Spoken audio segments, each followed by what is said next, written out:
I'm not happy, Bob. Not happy.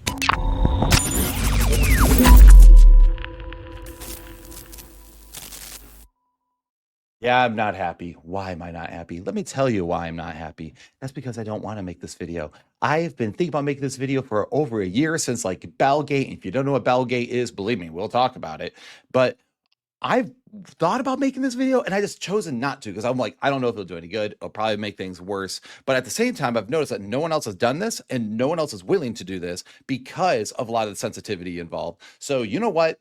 If I have to be the one that does this, I'll pull the pin on the grenade and just say what everyone else is saying and all these other closed groups and everything else behind the scenes. Because accountability is really important in this realm. We need accountability. And so today, what are we doing? We're talking about Chris Date and Rethinking Hell.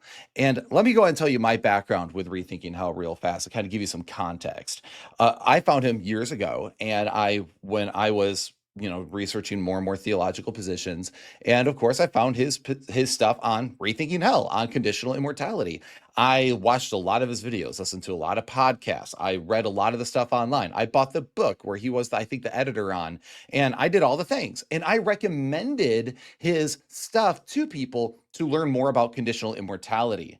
And he was somebody that I thought at the time was, wow, this guy, look how clear of a thinker he is. He's great on all this. But that was until I started realizing how he was as a person to other people. It's one thing to be a good exegete on something, and it's another thing to actually, be buddies with people. And let me tell you what the issue is here. I used to recommend Rethinking Hell a lot. Now, if I ever recommend any of it, it has to come with a huge caveat that, hey, man, he's got some good work here, but just so you know, if you try to talk to him, if you say one thing wrong, if you say one thing that he just doesn't like, he could block you, he could attack you, he could subtweet about you. You don't know what he's going to do because he actually has the thinnest skin, and depending on the day, he might just block you. Who knows? And let me explain exactly another part of the problem here. So during Bellgate, and don't worry, I'll explain Bellgate here in a few minutes, but one of the young men that I discipled became a huge fan of Chris Date. He loved everything Chris Date did. He also got the book, was hoping to go to the Rethinking Hell conferences. Like, he loved everything Chris Date did. But during Bellgate, my friend just commented on a thing on Facebook with him, like, hey, like, it was just a little pushback. It was like really friendly comment, but he was just like, I actually think this is what's going on here. And he made something, I think you might be overreacting or something along that nature. And Chris Date came in and said, basically, if you keep talking, I'll block you too. And that actually really hurt Micah because of exactly this ridiculously fragile behavior. He acts like he's the one who can do nothing wrong while he attacks everyone else, continually alienates everybody, blocks them, attacks them, complains to people about other people. And it's just gotten to the point where I'm over it. Because in this world, in this theological discussion group, in this realm of theological discussions and apologetics, there is a very good unspoken rule, which is we talk about ideas, and while we're talking about ideas, you can't take that personally. I might criticize the crap out of one of your positions, whether it's Calvinism, whether my denial of penal substitution, you can, attack that idea all day long. And the whole thing is that we can attack these ideas and not take things personally. But as soon as you make it about the person or you take it personally, that is when you have violated the rules. So what ends up happening is that sometimes, though, you get people that come into this group and they make everything personal. And honestly, it kind of kills the vibe. We don't like that. And the reason why we don't like it is very obvious, because we're like, dude, we're wrestling in the backyard with friends. And, sometimes we hit each other pretty hard and it hurts. But then we go, good hit, bro. Or we go, oh, you think that was good? Check this out. And then we do something back. And then we go back and forth, back and forth. And then once the sun goes down, we go inside, we have dinner, we watch a movie, we laugh and we joke and we have a good time. That is one of the biggest rules in this world, which is why I've also criticized Mike Winger for calling people who disagree with him on things like poop faces, progressives, why I've criticized Elisa Childers for saying that people with my position is a progressive, which is wild because everyone knows I'm actually a very conservative individual. So anyway, I say all that to just kind of set this up where I go, hey, we try to do this, but once in a while, if somebody's acting poorly, it's incumbent upon us to actually hold them accountable. And when it comes to public figures, if you have a public platform, there is a certain amount of responsibility on you with a public platform to behave a certain way, to act a certain way, and to not make everything about you and make everything about your feelings. Because guess what? In this world up here, we care about each other, yes, but we can't care about everyone's minute sensitive feelings. Because guess what? You will destroy all amounts of being able to pursue the truth. And I firmly believe I have to be able to pursue the truth. And to pursue the truth, I have to risk offense, which means I have to risk being offended and I have to risk possibly even offending you. And one of the main reasons why I actually haven't made this video was because I didn't want to cause another offense where I'm like, well, if I do this, it's just going to offend him more. And then it's going to become a whole thing. And he's good friends with a lot of my good friends. And I don't want to cause more drama amongst that group of friends. But at the same time, the group of friends are all dealing with this and somebody just needs to say it. We don't need to put up with it, and we need to call it out when it's happening because it's important. And so if you have a public ministry or you're on a public platform, you need to understand that everything you say and do can be used against you. And yes, they can criticize it. And it's out in the public sphere for a reason. And if it's out in the public sphere, it means it is publicly liable to be responded to and attacked. And here's the other thing with that. Know the fact that even though I am criticizing an individual here and their behavior, know the fact that I do think repentance can take place. I think things can change, and I hope that they do. But at this point in time, it is incumbent upon us to hold someone accountable. Now, somebody might go, well, why haven't you said this to Chris himself? I have, and I got blocked. Every time I've ever, anytime anyone's ever tried to engage him, he blocks him. He refuses to let people follow Matthew 18 unless you cater to his feelings. If he feels offended, you have to apologize. He doesn't have to apologize. You have to apologize. I know plenty of people who during this entire situation, multiple situations, that he believes that he's right. They believe that they're right. And he's like, oh, I won't talk to them unless they apologize publicly. And he has said that on various streams and stuff as well. And it's like, okay, so, but what if that person really truly doesn't think that they did anything wrong? Well, then I just can't associate with them. You guys just can't disagree that you might have a different perspective on this. Or what about your wrong behaviors? Oh, you don't have to apologize for that, right? So, and he does apologize once in a while for things, but it's like when it's unquestionably bad. But we're going to go through this. We're going to go through Chris Date's behavior and what's been going on there. And we're going to rethinking hell and whether or not we in this theological space should continue coming alongside it and buddying up and even promoting the material and not just let somebody else come in with the same view that can actually respect the unspoken rule of, hey, I don't take things personally. I don't attack you personally. And in addition to that, the other unspoken rule I should probably mention. So there's that, we take things, we don't take things personally. We fight things. We fight things out in the backyard, but we come in. But it's the idea of actual accountability in the sphere. And that when I do and say, is a reflection of me and my brand. I'm the church split guy. Everything I say and do is a reflection of that. And I have to be careful the way I sometimes respond to people because I could actually hurt somebody that I didn't mean to intend. This is why I often say on this platform that I will meet tone for tone. If you're on Twitter and you get real sassy with me, I'll get sassy back. And you know what? I don't care. There's been people that have been sassy with me on there and gotten savage with me. And then I literally talk to them on the phone and we laugh and have a good time. We don't care. Because again, we understand the fact that we can be savage at theological conversations without actually having to be angry and hateful toward one another. And that's one of the biggest issues here, because it's a thing that's degraded in our culture in general, the ability to have discussions and really be aggressive about our ideas and positions while also being friends. That is actually really impossible. What we see, and you're going to notice this as we go through, is Chris seems to want to be handled with kids' gloves while he can punch as hard as he wants. So we're going to go ahead and check some of this out. And by the way, I'm not going to be able to pull up all of it. Mention, Leighton, of if I'm elect and my children aren't, that's okay. And I just wanted to highlight how that's the same kind of spirit and mindset that the ancient worshippers of pagan deities would engage in when they would sacrifice their children to Baal. Because as long as I get my good crops, I'm willing to throw my child on the pyre. So right there, you can actually see this is the beginning of what we call Bellgate. Warren McGrew, also known as Idol Killer, was on Soteriology 101 with Leighton Flowers and Jordan, and they were talking about Calvinism, as they do a lot on that channel.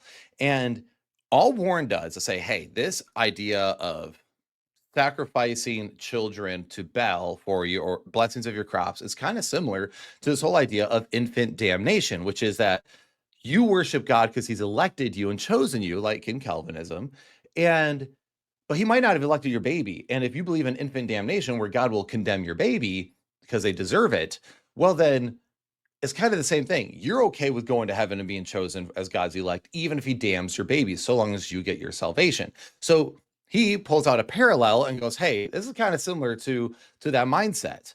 And of course, Leighton's like, that's a good point. And it is close. And I defended Warren back then. I'll defend it today. That's a decent and good point. I even heard a Calvinist say, because during that time, like, under Calvinism, I can love my child more than God does. And I had a Calvinist that said, that's actually a fair criticism. But to Chris, that wasn't a fair criticism at all. Now, this is why we call it Bellgate, because this got the entire Calvinist sphere exploding, including Chris. Because if you didn't know this, Chris was actually and is a Calvinist. And this is actually what made Chris kind of cool, which was he was an annihilationist, or he taught conditional immortality, and he was a Calvinist, which means a lot of people in my camp really liked him because of his conditional immortality stuff. And Calvinists really liked him because he was a Calvinist. And so he was this weird bridge that was like bridging two worlds kind of together, which is why he has friends that are actually on my side of the debate on this whole like non-Calvinist position. And now, again, anytime I recommend his content, if I recommend any of it at all, which I usually don't, I just usually tell him to read with the fire that consumes by fudge anymore. What happened was like, because of his divisive reactions and responses, I now have to like have this gigantic caveat where I'm like, okay, just so you know, do not interact with him too much. Be careful what you say. He'll block you. He might subtweet about you. He might blah, blah, blah, blah, blah. You don't know how he's going to act.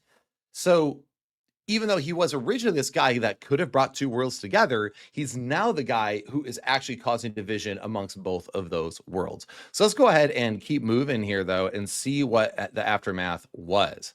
So after that, after Warren said that, keep in mind, Leighton Flowers is a professor at Trinity College of the Bible and Theological Seminary with Dr. Braxton Hunter and Dr. Jonathan Pritchett, also two good friends of mine. Chris Date says, and this is his response to that video that just took place. I don't know if they could have made it worse if had they tried. And they say they're thankful for Marlon Wilson, and we're going to see why here in a minute, because Marlon Wilson makes a response video after Chris Date's meltdown, because this is what he says right here at the very bottom. Wow, just wow. This was his first response. I haven't watched or listened to James White and or The Dividing Line for some time, but this morning I started the latest Radio Free Geneva and was greeted with a clip of three non-Calvinists calling into question the moral character of Calvinists, likening us to ancient pagans happily sacrificing their children to false gods. This is a new low. I may very well break off all contact whatsoever with the three non-Calvinists in the clip. Now, what's funny about this is that Chris Date says that he's a big fan of Matt Walsh, the whole what is a woman anti-leftist guy who says things very pointedly, very forwardly, very aggressively, very sarcastically. And he's okay apparently with Matt Walsh. He actually talks about how he has the whole like Matt Walsh club thing with the mugs and all that stuff. He's mentioned that on streams. He's a fan of Matt Walsh, yet he's over here getting upset when somebody gets just as polemical back. And oddly enough, Matt Walsh criticizes leftists for being too sensitive. And yet he's over here saying that he's going to break off all contact with Leighton Flowers. And here's the other thing. Here's the funny part about it. Dr. Leighton Flowers is a professor at Trinity. And do you know where Chris Date is also supposed to be an adjunct professor? Trinity. This is him saying he's going to break all contact from a coworker under the same institution. And by the way, this is before he's even gone to them privately. He just posts this, just randomly just posts this for the world to see. Do you think that's good for Trinity College of the Bible and Theological Seminary? I don't think it's good for them. Especially when it's like, okay, so they're professors, they hate each other. I'm a student at Trinity. I love Trinity. That place is amazing. I love the staff. I love the people. I have sent multiple students, and I'm still trying to send students to Trinity College of Bible and Theological Seminary. But this sort of behavior is not good. And by the way, Chris has not actually produced any classes there. He's not actually a teacher. He was supposed to be an adjunct professor, but nothing's been actually made there. So I want to make sure we're clear there. So that's where I think where the saving grace actually is, because this right here, it just wasn't a good look. I was like, dude, that's really messed up though. You're supposed to be associated with the same people, same friends, same group. And because Warren, who is not a professor at Trinity College of the Bible, said that he condemned Leighton. And he's like, well, Leighton could have defended us. But he just heard the argument for the first time. And you expect him to just like come up with that or publicly apologize. But I don't think he needs to, because I think it's a perfectly fine point. As I've said many, many times, you need to somehow make it make sense to me that God can damn a baby, save you, and how you can still say that, oh, I'm so thankful for everything God's done, all the grace and love he's given me and all these things, while he damned your baby to glorify his justice. That's the Reformed theodicy. So you're allowed to do that. You can do that, but is that not the same thing as basically sacrificing your baby and worshiping God for crops? In fact, I would say it's even it's even worse because it's for eternal stuff. At least this is a temporary situation with the pagans. This is an eternal situation with this view. And then, of course, so this is this was kind of reverse timeline. This is the way the screenshots were sent. But he says that, then he goes, thankful for Marlon Wilson. And then they did a response. He's like, I don't know if they made it worse. It could have made it worse if they tried, because they defended that position just as I defend that position. And it's just, think about this. You're speaking generally.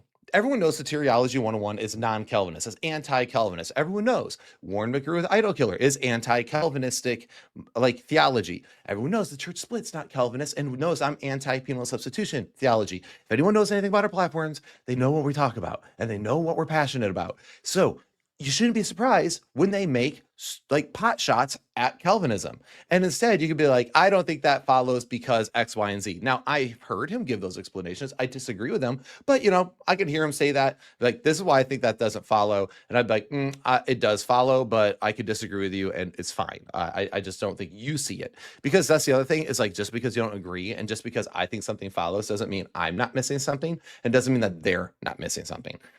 And it doesn't mean they're my enemy for missing something. It doesn't mean I'm their enemy for missing something. We can just disagree on this and maybe later come to a better understanding. But anyway, I digress. You get my point. So now we'll go ahead and move on to this little clip right here, because this was part of the responses that happened after Bellgate, because James White started doing responses and all that. But this is when he says, thankful for Marlon Wilson. This is what Marlon Wilson said. I take it as a personal attack as a Calvinist. This is how most Calvinists are going to take it. I may not take it that way because I tend to give people the benefit of the doubt. I tend to be merciful. A few moments later. That is an absolute lie.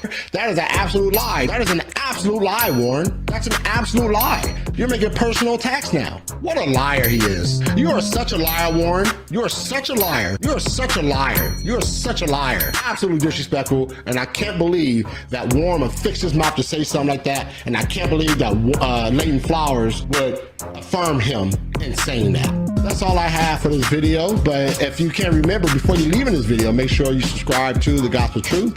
Hit that notification bell so you don't miss out on any shows, interviews, or commentaries.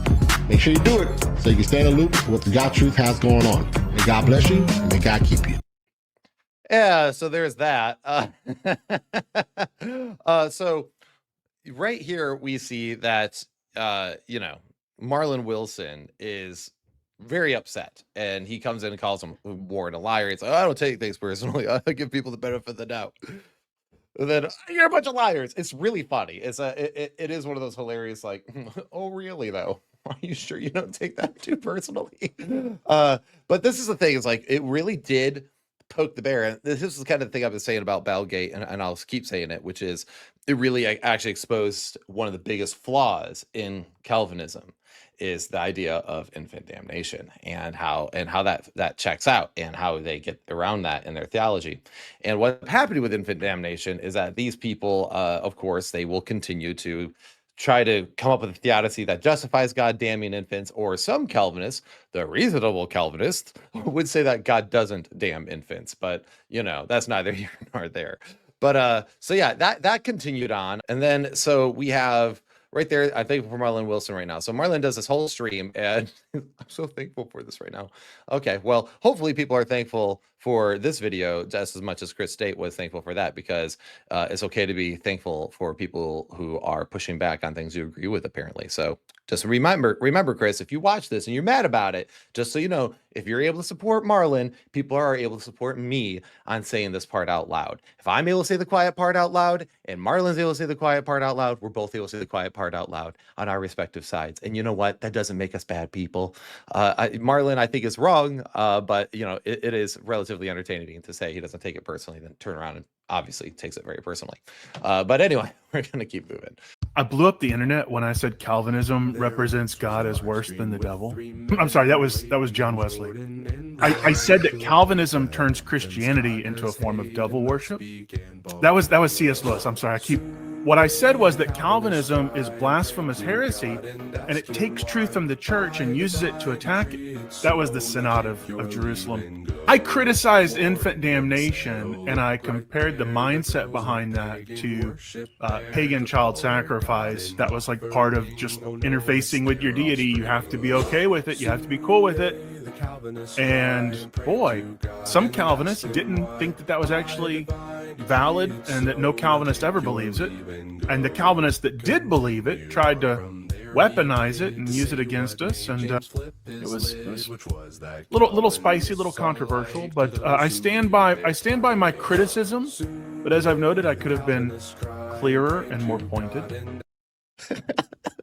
And this is why Warren is always going to be my hero. It's the funniest sarcasm on the planet, but it's like, yeah, no, actually it was pretty tame compared to what like C.S. Lewis and other people have said, like Wesley. It's funny, okay? It's funny. All right, I'm sure it's not funny on the other side, because you're receiving some truth that you don't want to hear, but it's hilarious when you're on this side of it.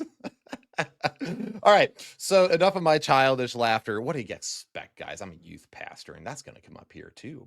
If you're expecting like top tier like jokes right now, you're not going to get them. So now it's time to talk about what happened after Battlegate. And so all this exploded, right? Everyone's losing their minds after Battlegate. Well, now let's go ahead and see what happened after Battlegate, because other people started talking about stuff. Things got increasingly out of hand. I think God's probably consistent here, and he's going to have elect infants, and then there are others who will not be. And I don't know what basis to put that on other than the same basis of all the rest of us. James White has recently been pinpointed or highlighted in terms of his position as it concerns the elect and babies.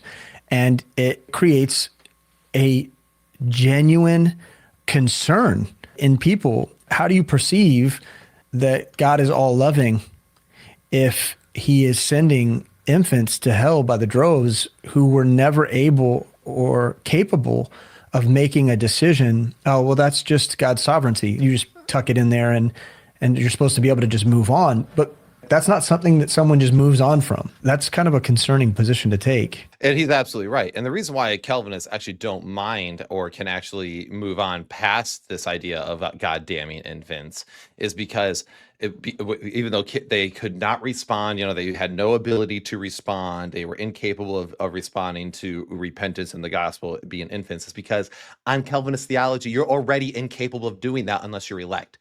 So it's already like pre-built into their system. It doesn't matter. God can damn you and condemn you despite you not being able to respond, and you're still guilty for it. And he can hold you accountable. Why? Because reasons, primary, secondary causes, and all sorts of other stuff.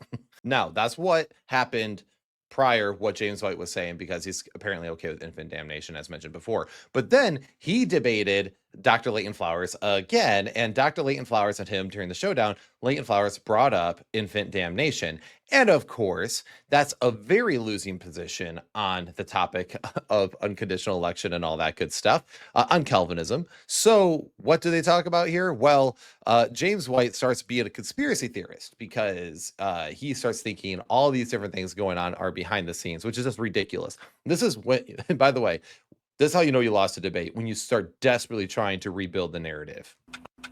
He started his second cross-section. Notice it was the beginning of the second cross-section with infant damnation, Baal Gate.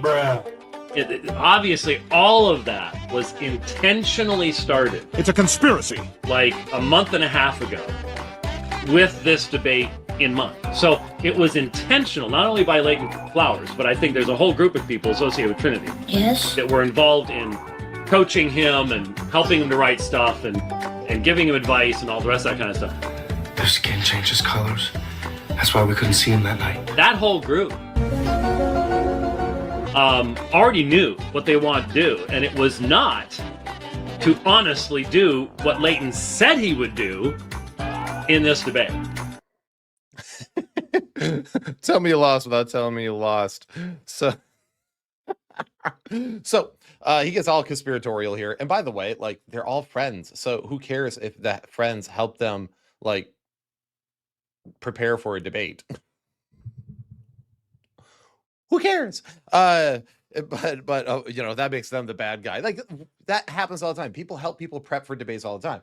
But that's actually not what happened anyway. And that's even what's funny. It's like being friends with them and knowing that's not what happened anyway is still one of the funniest things ever. But James White has to spin the narrative because, of course, he has to be the victim, or he has to be in some way, shape, or form the winner of this entire debate. And it never, ever, ever, ever can be someone else's fault. So then what we have is some serious aftermath that ended up taking place. Will from the future here, guys. I'm going to do this a few times throughout this video because I forgot how deep that rabbit hole goes. But anyway, we're going to look at a few other things that he said during Bellgate, because Chris continued to take pot shots at other people throughout this entire thing, by name and not by name. And so keep in mind, everyone else was talking big tier issues and ideas, and then he's the one who chose to take these big issues and ideas and take it personally. He took it as a personal attack on himself as a person rather than a criticism of his ideas. But we're going to go ahead and take a look at a few more of what he things he said, because once you put on the internet is forever. Remember your kids, that happens. So be careful what you say. But Chris says this: I know that with one Trinity professor insisting Calvinist believers in infant damnation have the mindset of Baal worshiping child sacrificers, and with another insisting Calvinism is a non-heretical different gospel, it may seem as though Calvinists like me are unwelcome second-class citizens, but that's not the case. Please know that these are the views of the aforementioned professors and not of Trinity or all of its faculty.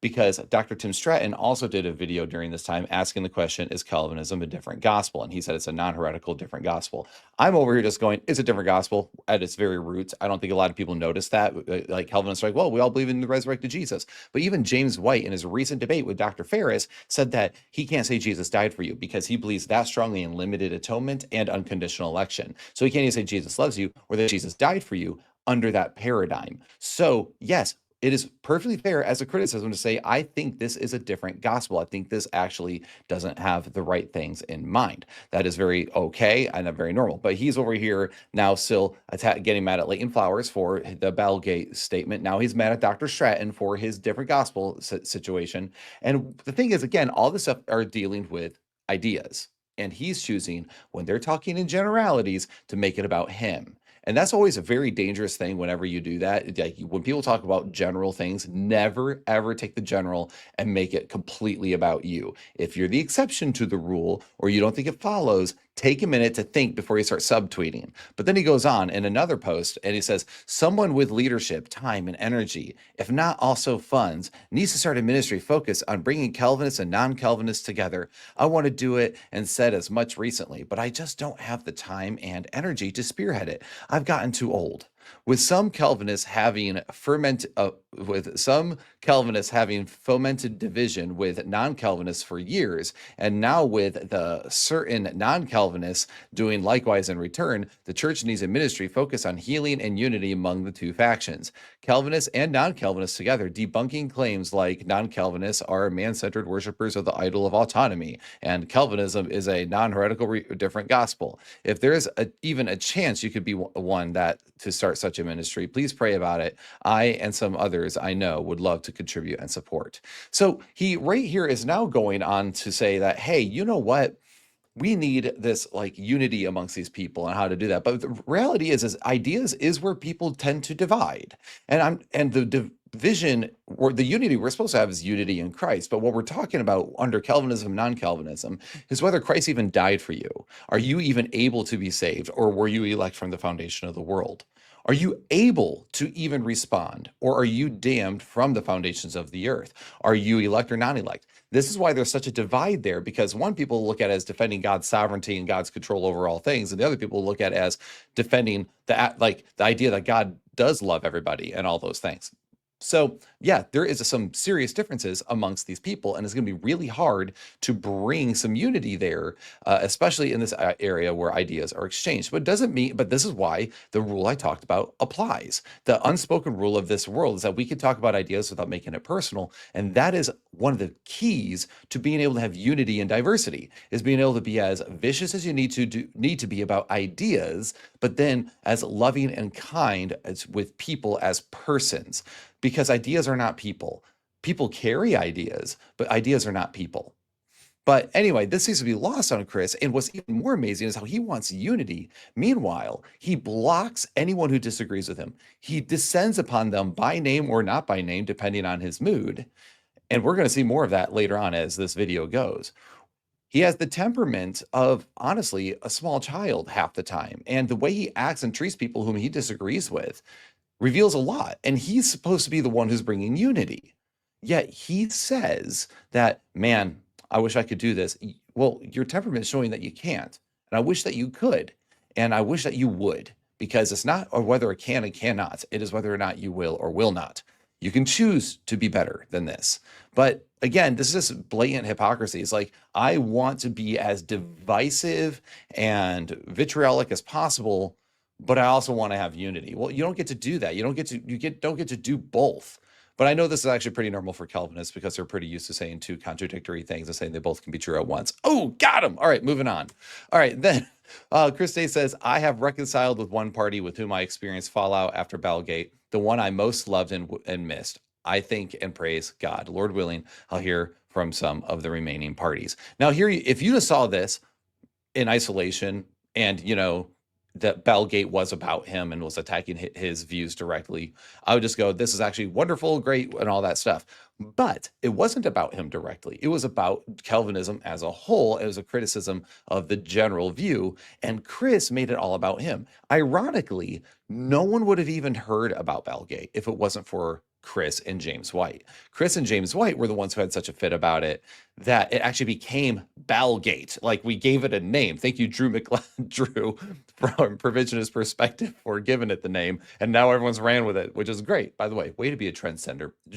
Way to be a trendsetter, bro. Anyway, so this right here is, again, showing the fact that, hey, now you want to reconcile with what fallout, though? Fallout that you chose to cause. You're the one who chose to make it about you. And then you're the one who took offense. And when everyone, like Jonathan Pritchett, whom I'm pretty sure this post is about, and other people said, no, I actually think that's a fair criticism. I think that's a fair criticism. I have no problem with this. Then you chose to start breaking off relationships because you could not handle that people had an ideological difference with you. And then now you're like, oh, I'm so glad I reconciled with this other party. Well, you're the one who's been causing division in the first place. Meanwhile, you said, like, right here, you're saying that you want to bring in unity, but you're the one blocking people because you're making things about you that are not about you, and you're not allowing other people to have an ideological difference on how they think the logical, like, outcomings of a particular view are. Not everyone agrees on the, like, ad absurdums that can happen, or the reductios that can happen in an argument. People disagree on this sort of thing, and that's what the whole point of this space is that we get to pontificate those things, argue about those things, fight those things out, and it'll be okay. But right here, it just is showing me like that fallout that you experienced was not because people were mean. Is because you chose to make it about you and you chose to be divisive. So anyway, and we have more aftermath I forgot to mention. So we're going to talk about it real quick right here. Remember when I mentioned earlier how he wanted to create a platform for unity and discussion amongst them? Well, he mentioned it again very recently, actually. He said, one idea I have for improving Calvinist and non-Calvinist relations, particularly online, is to have an episodic YouTube show hosted by two close friends, one of them Calvinist, the other non-Calvinist, who each episode would rebut an argument or behavior from either side that is divisive toward the other, like calling Calvinism another gospel, or saying Calvinists have the mindset of Baal worshiping child sacrificers, and like calling non-Calvinism man-centered idol while modeling and urging loving, charitable disagreement. I am in talks right now with one non-Calvinist YouTuber to see if he'd like to do this with me. Prayers appreciated. And he wanted to call it like Satirio Bros or something like that, like Mario Brothers. The issue is with this particular thing is, again, you haven't necessarily exemplified that you can handle those sorts of conversations. Plus, again, you just don't like people pointing out the pagan parallelism with Baal worship and this.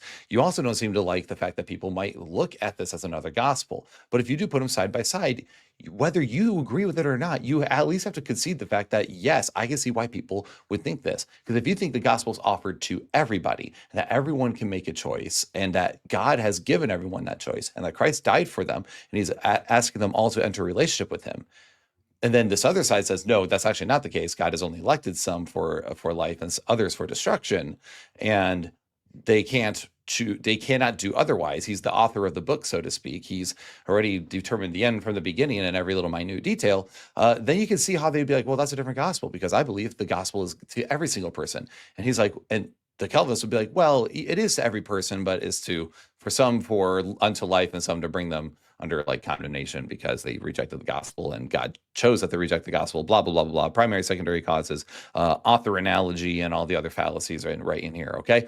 But you get the idea. So again, this whole idea of wanting unity is something that Chris has yet to exemplify himself, because he's never spoken a word to me personally, yet he takes issue with me and he name drops me all the time. Same thing with Drew, same thing with Warren. He has never tried to reach out to us as the offended party. In fact, it was the opposite. We just got blocked, ostracized, and then through different videos and streams demanded we make a public apology, that we apologize, even though he's the one who took the offense. Offense is in the eye of the beholder, and made it all about him when it was never about him at all. But then it became more and more about him. Then, yes, people started mocking the ridiculousness of how this acted. But we're going to talk about that here in a little bit. What got me blocked was during all of this, I got so annoyed because it was constantly Chris Date in my feed, subtweeting about everybody, bickering about everybody. But it was like, because he could just say it, like Leighton Flowers, I'm really disappointed in you. He could say that. It's always just like, the people I'm around, these other people in the background. We're all like, we know what you're talking about, dude. Like, come on, like, just say it. Like, and it was driving me nuts. So what I did is I went to the Trinity Radio group, because all these people, we all hang out in the same sphere, and I made a little post, one that I'm sure was the final straw. So I said this: regarding this Chris Date, Leighton Flowers, and Warren McGrew drama, and Marlin trying to ride its coattails, this is the dumbest controversy, and here's why. If you dish it out, you've got to learn to take it without being a sissy about it. Grow up, man up. I've seen Date get prickly over dozens of issues and say some truly ridiculous and stupid things, like defending Cuties on Netflix. And he did. When Cuties on Netflix came out, the one about sexualizing little girls, but actually sexualized little girls while doing that, he defended it. And I was like, and I've seen him blast people in debates and discussions. Sometimes I even agree with him, as I'm a conditional immortality individual and enjoy rethinking hell. However, when people do the same behavior back, suddenly it turns into sub-posting and victim whining. I'm sorry, but my sweet and wonderful wife has thicker skin than this. So then threaten cut off contact just shows childishness. Warren has been polemical just as Date often is when refuting eternal conscious torment. Spare me. In addition, Date seems to be mostly offended that Warren went after a mindset and attributed wickedness to people's beliefs is immoral and wrong. Yeah, and that was one of the things. He's like, this is a mindset. And he's like, this ain't I have the same mind of a pagan. So he really made a big deal about the word mindset, as if he's not criticizing an idea or a way of thinking. But he, of course, Chris had to find a way to, after he took it personally, twist it to make it as personal as possible.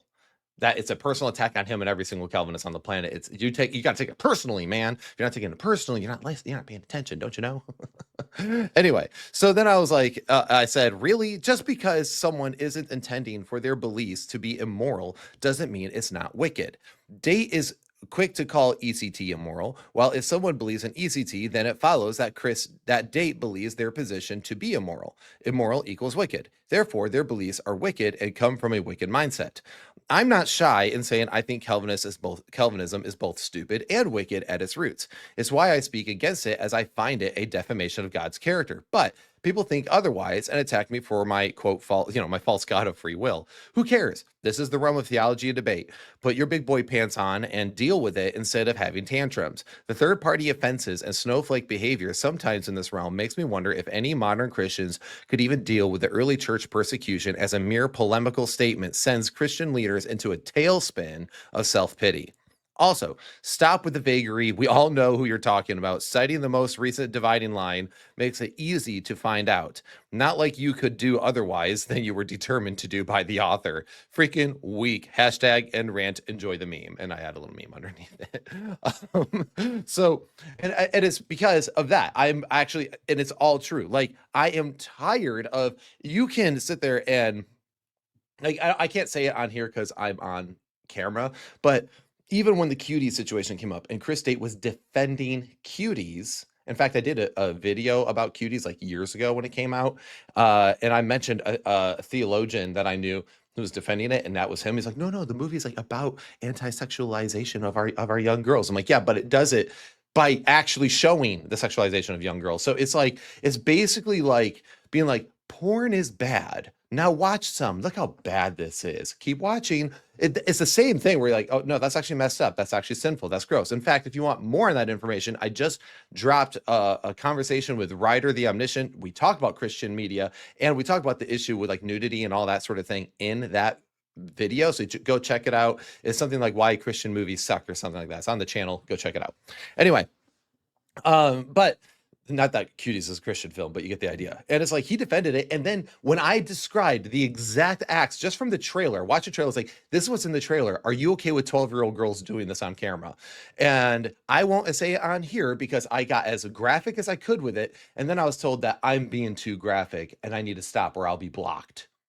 So I can't describe it, but we can watch it and it's okay. So yeah, I was like, yeah, this is stupid. This is bad. But after I posted this rant, I got blocked. He blocked me wholesale, didn't confront me, didn't talk to me about it, didn't try to explain it. But this is just the facts.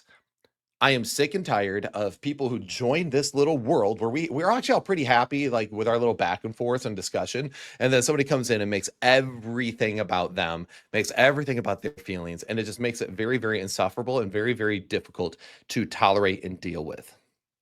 Now we'll go ahead and move on to the next portion here, but yeah, anyway, then we have this clip. A public apology for doing those things tells me, okay, maybe, just maybe they're willing to prioritize the relationship over the argument. So I get what you're saying, but what do you think? Oh, and there, he's doing it in the chat. This is just weaponizing hurt feelings. Get over it. This is the kind of callousness. This is a youth pastor. This is a youth pastor telling a brother in Christ, just get over it and stop weaponizing your hurt feelings. Yep. And this is another thing. You know what another one of the things that Will Hess and others are doing? They're saying, oh, these Calvinists, you know that they're just pretending because they're not calling out fellow Calvinists. I do! And that's what these people are choosing not to do. That's what I'm so upset about.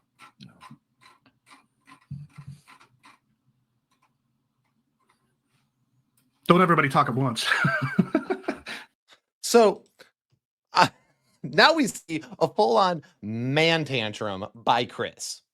Right here, he was on a stream after I posted this and after everyone's been talking about Battlegate. He goes on with Dr. Tim Stratton, a good friend of mine as well, Touretton fan, and Dan Chapa. And now I've never talked to Touretton fan. I've never talked to Dan Chapa, but I've watched their stuff and been around them. I like the guys. And they do an episode, a video on like finding unity and love in these discussions. And he talks about valuing the relationship over the argument. And it's like, so a public apology would show me that. No, what you're asking for is people to cater to your feelings and lie. You want them to lie and compromise their beliefs just to make you feel better. That's disgusting. That is narcissistic. There's no other term for it, man, because it should be the fact that they can disagree with you and you can still have a relationship. That is what, not just the manly thing to do, which we're going to get to in a minute, but it's also just what the mature thing is. Why would I have you if I don't feel like I did anything wrong and I prayed about it and thought about it and I honestly think I have the right position on something? Me apologizing for you is asking me to lie. Just like, and I know if he's a Matt Walsh fan, I'm sure he doesn't practice pronoun hospitality, which means that he probably doesn't use, if a person is a trans woman, I'm sure he doesn't use masculine pronouns for that individual. Why? Because he's like, well, if I do that, then you're asking me to lie. You're asking me to violate my conscience and cater to your lived reality. Well, that's what you're expecting people to do right here. You're expecting people to cater to your lived reality to make you feel better for the relationship. You know what? Sometimes we just disagree. Me and Dr. Pritchett and Dr. Hunter have all sat down and talked and debated on various things. Jonathan and I have bickered like old men on the front porch about things and then been like, nah, whatever. And then just like walked away. Why? Because we're able to separate the relationship with the idea and the argument. It's not about winning the argument. It's not about asking someone to cater to my feelings about the argument. It's about just saying, you have your position, I have my position, whatever. And you know what? If you guys can't ever agree on a particular thing, maybe just avoid it. Maybe just avoid that part of the conversation because you'll never see eye to eye there. And that's okay. And you can still have friends and do that. But what's funny is that when he had this tantrum, I was in there, I popped in on the stream because he's name dropping me and bickering about me because of what I said and what I've been saying, which is toughen up. This is part of the job. This is part of what we do. And you can't be dangling your strings of relationships with literally everyone just because they disagree with you. Again, a young man who just got out of a cult found you and during Battlegate was like, actually, I think the position is this. I don't think they're trying to do this. They're not trying to be the worst people ever. Like you're painting it to be, I think this is the criticism. I think you're wrong here, or it might be overreacting here. And then you keep talking, I'm going to block you too. And it's like, and then that hurt him. That hurt a friend of mine who left a cult and found Chris State's work refreshing. But Chris doesn't care about the feelings that he hurts along the way, so long as you cater to his feelings. And that's the problem. And that is why I and many others can no longer take his work seriously.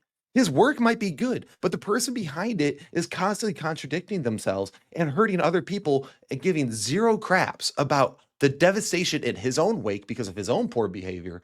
And he refuses to publicly apologize, yet he demands everyone else to do it.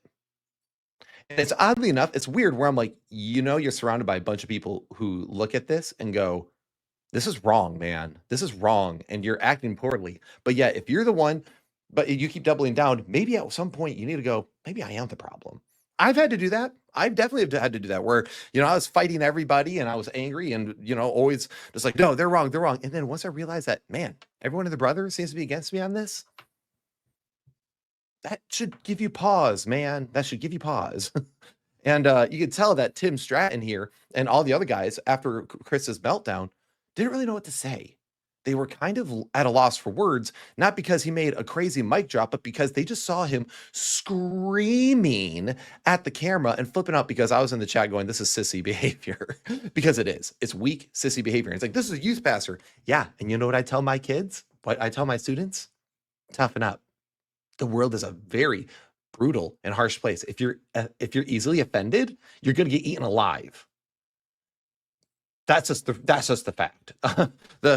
Jesus straight up warns us on how like consuming this world is and how it wants to devour you. So yeah, I want my students to be tough, and especially my students who open their mouths. You are on a public platform. You engage in public debates, which means you open your mouth a lot. There's nothing wrong with opening your mouth. There's nothing wrong with pushing back on your ideas. But when you open up your mouth, you have to expect that other people are going to open up theirs and push back. I have a particular student of mine who has a very loud mouth, but he doesn't like it when people push back on him. And I have had many conversations. There's one day he lost his cool, he lost his temper, and he was like, "And Will, don't tell me if I dish it out, I have to take it. It's not like that." I'm like, "It is exactly like that, because you are actually contradicting yourself right here. You expect people to treat you with kid gloves here, but you can say whatever you want over there in this situation." And I've coached him through those things. And I've coached many young people through those things. And then also because I actually have a youth group filled with very conservative homeschool kids, public school kids, Christian school kids, and actually kids who are recent converts who are from a very progressive and liberal background, like extremely so. And guess what? I still talk about theology of the body. I talk about same-sex relationships and all that. And I talk about abortion. And when I first said abortion was bad in front of a group of those girls, I heard an audible gasp. And we had to have a conversation, and many conversations. And finally, one girl's been going up to me and going, "You're actually really making me think about that." I'm like, good. I'm glad we are. But it means I have to risk offense. It means I have to say that, hey, you guys have to be tough when we're talking about ideas. When we're talking about these concepts, you need to toughen up. Because if you are always taking everything personally and you get defensive and upset and angry every time, you'll never hear reason. You'll never be willing to hear the truth. And instead, you'll expect everyone to cater to you, and no one will be able to come to you with their problems or come to you with their thoughts because they don't know if you're going to have a meltdown or snap. You are now not a trustworthy person to go talk to. If you want to be a trustworthy person to talk to, you have to be someone who can handle hearing things that you don't like. And if you're known to have a meltdown and be a wimp about it, have the thinnest skin on the planet, block everyone that descends upon you, then you're going to have some serious problems with keeping up. Now, keep in mind that all that rant was to say this, because what we see is that Chris goes, "Oh man, it's not love, it's not unity. People care about relationships. That's what it's all about, man." Like, he wants to exemplify Christian, like the way Christians should behave in this whole thing.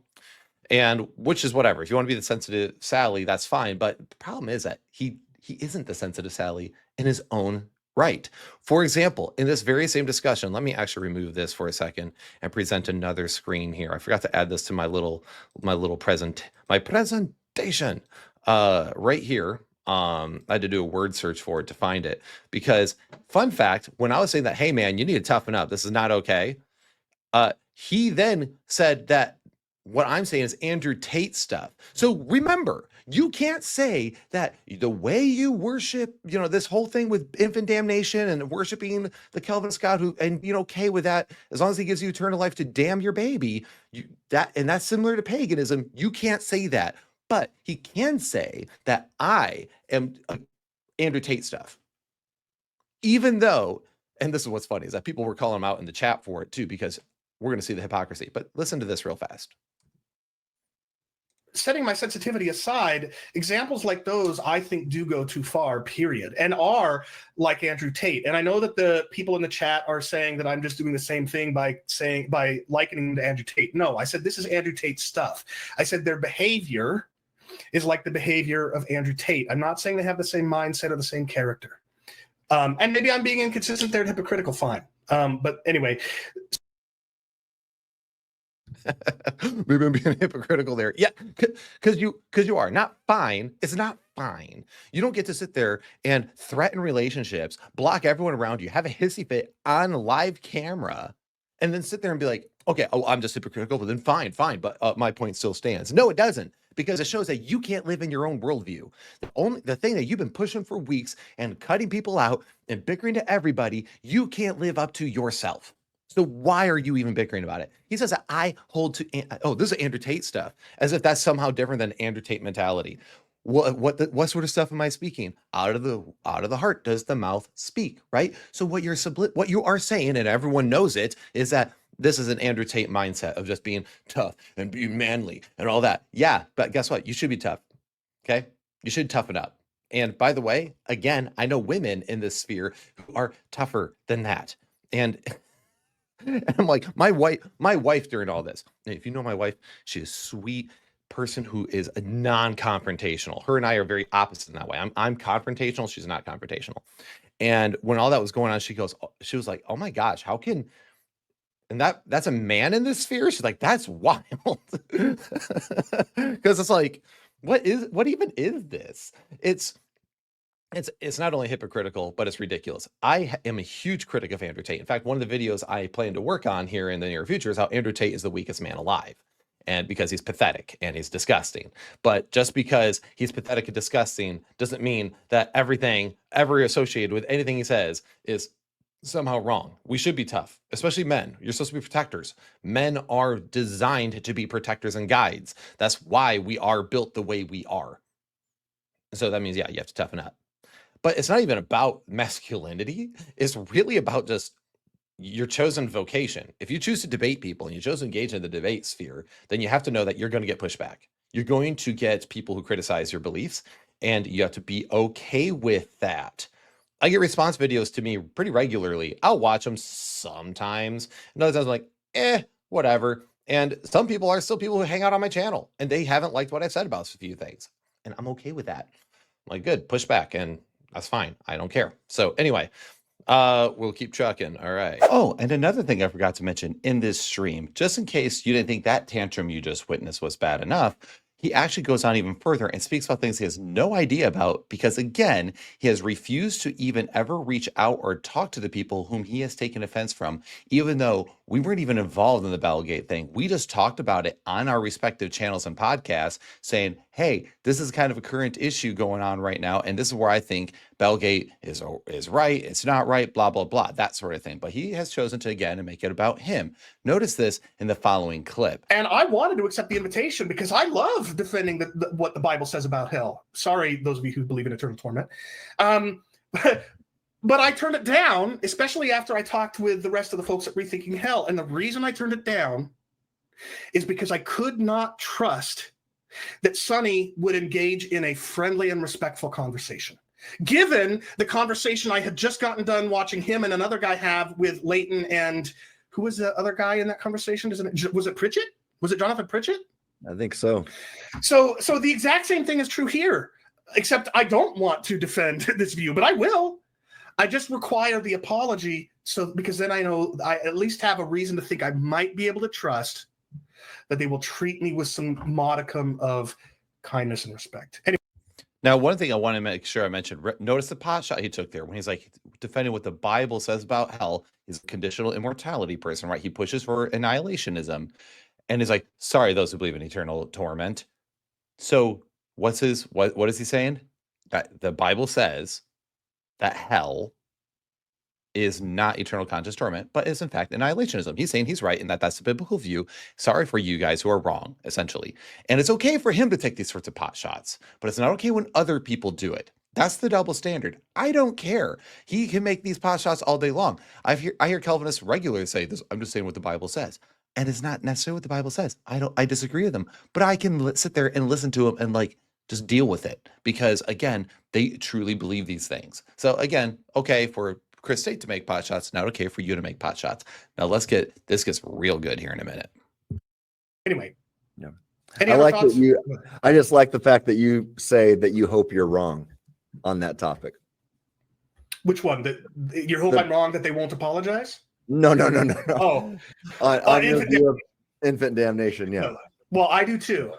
Yeah. No, I think I like to say that I'm a hopeful universalist, even though I don't think universalism is true. You know. Keep in mind, Chris Tate actually thinks that God damns babies. And I know that a lot of us have experienced miscarriages, and I'm sure that they've even experienced various tragedies or been around people with such tragedies, and yet they think that God still damns babies. Not a single verse for it, by the way. Every single verse shows God's kindness and mercy and love toward children. But yes, then he wonders why people take Bellgate so seriously and so personally, especially because Christians are pro-life. We don't believe in slaughtering unborn babies. And because we believe in not slaughtering unborn babies, because that's dishonoring to God, we wonder how in the world could God then damn babies? Because that doesn't make any sense. One of the big reasons why we say, hey, don't kill babies is because they're what? They're innocent of anything. They cannot do any crime. Do not do it. but yet God can. And why is that just on God's part? Because he's just God. And as I mentioned before, with even James White, he's like, I just think God's consistent here. And James White is friends with Jeff Durbin, and I'm sure Jeff Durbin has the same view because he's a Calvinist as well. Him and James White are very similar in their thinking. And Jeff Durbin runs a ministry called End Abortions Now. Meanwhile, they're okay with God damning babies. So I just want to make sure we're clear on this. And why people are taking such offense to this issue is we're not okay with God damning babies because, you know, we're pro-life and we believe that God loves babies. So he wouldn't damn them because we're Christian. Okay, cool.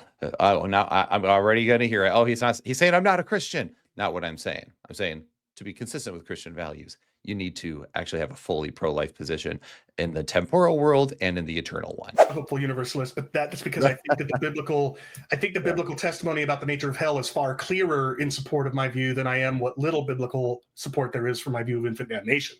Fair enough. Anyway. I think that's the part of it, though. So, okay. So for starters, I deny infant damnation. That's not the issues I have with this argument. So I can't imagine that people are saying that this is a smokescreen to not talk about the issue. But I suspect there's a different reason why people don't talk. Why is it that people that hold the infant damnation don't put up websites and, you know, have merch and, you know, you can wear the infant, here's my infant damnation t-shirt. And if you know, like somebody's going to make that now. I think the reason why people don't put it on a flag and run around with it is because my guess is even folks at Turn Fan just said it, James White just has said it, they're not so sure about it. You know, maybe it's like a more likely than not, or this, that, like, but the Bible just, at least for them, there, you know, it doesn't seem like there's these clear and dogmatic texts on infant damnation. It's because every single time God mentions children and babies, it's all about his love, affirmation that they come unto him, that we liken ourselves unto them and be innocent as children. That's why that's not in there, Dan. I like Dan, by the way. It's just what I know he's trying to be kind here, but it's one of those things where it's like, it's because it's not in there. And all the biblical evidence would completely point to the contrary. Do you really need God to just be like, hey, man, I don't burn babies? You don't? Wow. So glad we cleared that up because everything else about your character said otherwise. Like, no, it's very clear. Sorry, forgive my sarcasm here, but it is a thing where I'm just like, yeah, no, there's the reason why people also don't run around with their t-shirts and flag poles and all that stuff with that plastered all over it. It's because we all know it's not the biblical data. We all know actually that it would be immoral and wrong. And there's a reason why the Calvinists don't talk about their infant damnation views very often. Now, again, not all Calvinists believe in infant damnation, and those would be what I would call the more consistent Calvinists. Okay, I thank you for being a reasonable Calvinist who doesn't believe that God burns babies. So, all right, moving on. And so some of it is just, well, following through the logical consequences of their systems or that sort of thing. But my guess is there probably aren't a lot of people that are going to run around with that flag. Yeah. All right, let's keep moving in our discussion outline. One of the things I wanted to talk about was not just, so I've been mentioning several times that what has hurt me more was not the initial statement, but the behavior since. And I want to give some. That is a bold-faced lie because everything that started was the initial statement. You're the one who blew it all up. And then people responded to you because they thought that you overreacted. So I'm sorry, that is not where this comes from. What this comes from is that you had initially hurt feelings, and then when people doubled down thinking that their argument for Belgate is actually valid, then you got even more hurt. But the reality is that you were just as hurt at the beginning as you were now, and then you continue to make this about you.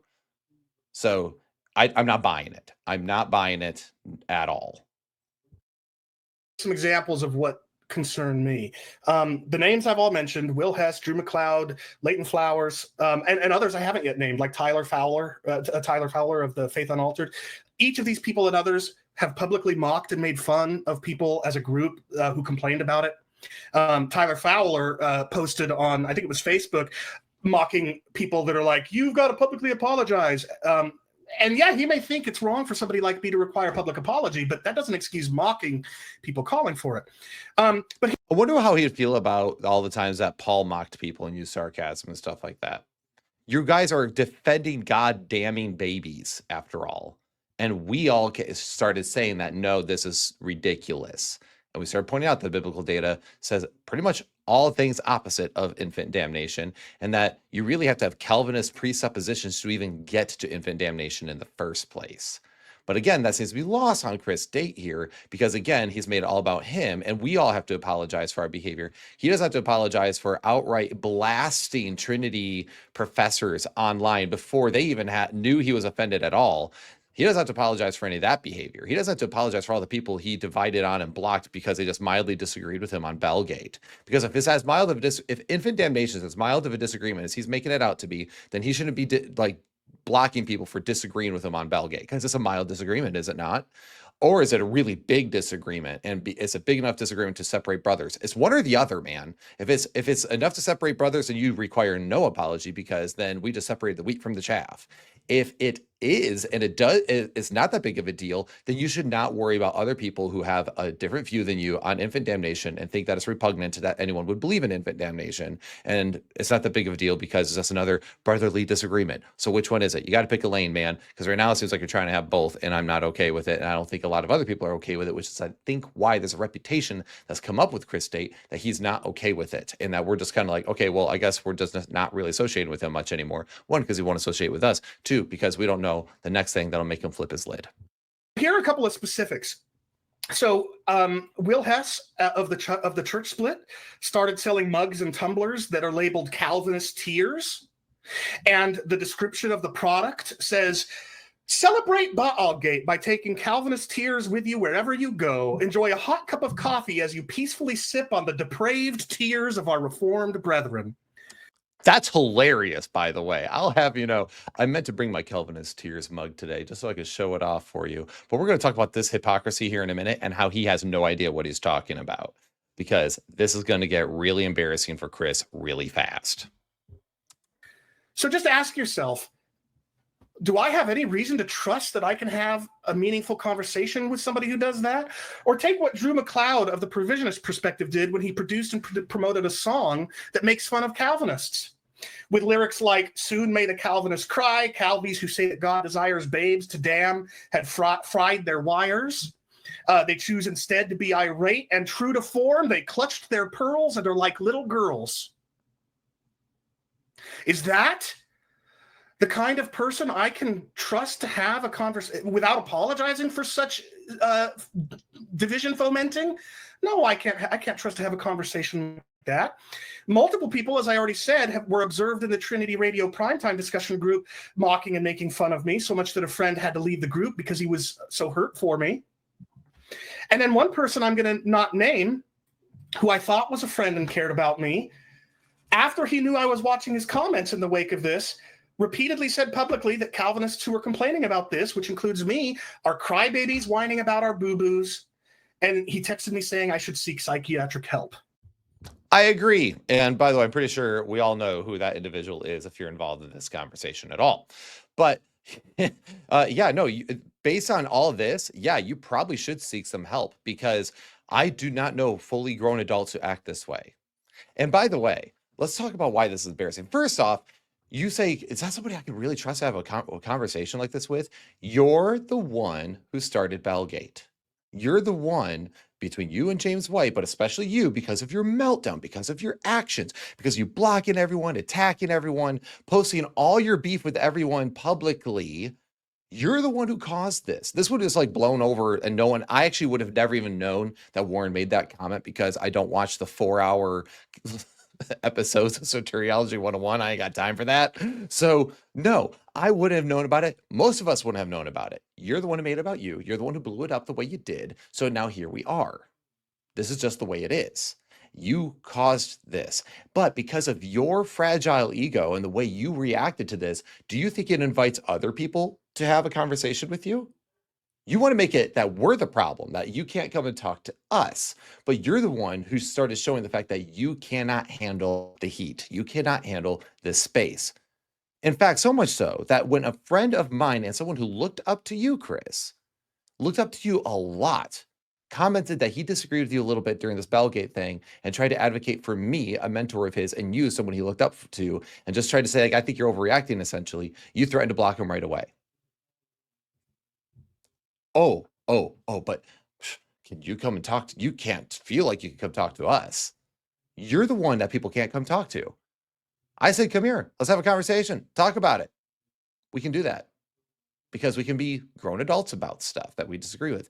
But that right here, I am buying half of this. But here's what makes this really embarrassing. First off, Drew, he wasn't the one who wrote and produced the song. A friend of mine actually came up with the lyrics, and it was a thing that a group came up with to do that. And Drew, me, and Warren all published the song. We were supposed to all publish it a different way, but I misunderstood the instructions. Anyway, that song is amazing, by the way. It's a real banger. Stick around to the end of the video and you're going to hear the song, because I'm going to totally splice into this thing because it's fantastic, because it takes Bellgate in a fun way. And that's the thing with this. It's a fun joke. They're jokes. No one should take jokes that hard. But here's what's funny. He gets mad about the Calvinist Tears mug, and he made a big deal that I'm making a profit off these mugs. Do you know how many I sold? I think I sold like less than 30, okay? Because I actually don't promote my merch store, like, ever. I don't really promote it hardly at all. And I think I'm pretty sure I sold less than 30. But I also put them only $1 over cost, because I just cannot fathom spending $20 on a mug. But if you go through these other agencies the way I do, I just put them all usually like $1 or $2 above cost, just because I'm like, hey, if you're going to do this, then, you know, if you're going to buy something with my branding on it, then just have the thing. However, this gets even more embarrassing, because let's go ahead, because remember, he didn't like the way I put in the description of my Calvinist Tears mug. But this gets even funnier. If he knew anything about me, he would know that I have done this with almost every single one of my products since the beginning. For years, I have done this. Let's go to my very classic hoodie. This is the first thing I made. This is years ago when this store first came up. If you go down to my item description, do you know what it says? Here it goes. Do you want to be a walking billboard? Let everyone know you challenge the status quo, that you might be a heretic? Well, tell everyone to grab their green wood and get ready for a barbecue, because this will certainly get some attention. I have a lot of fun with these descriptions, as you can tell. I giggle like a little girl when I make them. I think that I'm hilarious. My wife thinks I'm not. And then right here, I have exegesis doesn't care about your eisegesis. And if that sounds like Facts Don't Care About Your Feelings by Ben Shapiro, that's because it's a direct ripoff, just like Calvinist Tears was. And I said, this phrase is totally not a ripoff of an extremely popular podcaster. Anyway, that doesn't matter. What truly it takes preeminence is showing off your authority over Scripture as you crush people's hopes, dreams, and proof texting with proper interpretation of Scriptures. Never let people wield a verse improperly, and certainly don't let them run away without giving your opinion first. Brandish proper hermeneutics and confuse passerbys with this new statement, because nobody knows what exegesis and eisegesis is. So I'm making fun of it. I'm making fun of, like, all of us theology nerds. Come on. My mug. Let's just go here. What's up, heretics? If you want to sip the tears of your favorite prosperity preachers, look no further than the stylish chalice by which you might consume them. By the way, I made this years ago, and I'm ready to talk about sipping tears. I crack jokes. Is what I do. I have a lot of fun doing this. This is my hobby, okay? And I think people sometimes come into this space, take themselves way too seriously. They take everything too seriously, and we need to learn how to sometimes joke about things. And like, okay, you know what? Maybe I need to calm down. But then, yes, I did make a Calvinist Tears mug, and the description is great. Celebrate Bellgate by taking Calvinist Tears with you wherever you go. Enjoy a hot cup of coffee as you peacefully sip on the depraved tears of your reformed brethren. That's funny. That's funny. But then I also have an Arminian Tears mug. And because I didn't want to be called a hypocrite, I was like, stand against Bellgate with your very own Arminian Tears. Drink a cup of Joe as you sip your opponent's seething sorrow, as you're predestined to do. Like, anyway, you guys get the idea. I do this with a lot of my descriptions. And meanwhile, Chris is making it all about him and making it that, oh, he's trying to profit all this. He's being mean and vindictive. It's like, dude, I've been cracking these jokes for forever. If anyone knows me as a human being, they know I crack stupid jokes all the time and I blow everything out of proportion in my jokes and my humor. I'm a very exaggerated individual. Lots of hyperbole comes with me. And that's just part of your friendship with me. You have to kind of you just have to know and just kind of deal with it. But this is what I do. And it's not because, again, I think that I'm the greatest thing ever. It's actually the opposite. I crack jokes about myself. When I put my face on things, I usually joke around about it. In fact, every Friday in the Church Split Apologetics and Discussions group on Facebook, they have Fallacy Friday where they post memes. And usually the meme that is featured is a meme that's making fun of me. And sometimes they're making fun of like just little things I say in episodes. Other times they're actually making fun of me, like making fun of the way I break my leg and stuff. Learn to not take yourself so seriously. Learn to have some thick skin and learn to have a laugh and learn to take a joke, dude. Like, people joke around about my side all the time. Are you the person who, like, if they watch South Park, is the one who's like, oh my gosh, they're making fun of my people, but it's only funny when they make fun of it? Because again, Chris Date loves Matt Walsh. Well, is he okay with leftist tears tumblers? Because that's what the Daily Wire promotes. Is he okay with half the other ways in which Matt Walsh like mocks and maligns his opponents and even other people within the Daily Wire? If you are, then you should have no problem with mine. That just tells me that when you got to mine, you chose to take offense. You chose to take a joke and take it as not a joke. The whole point of a joke is that you don't take it seriously. If you take my joke seriously, you're totally ruining the vibe.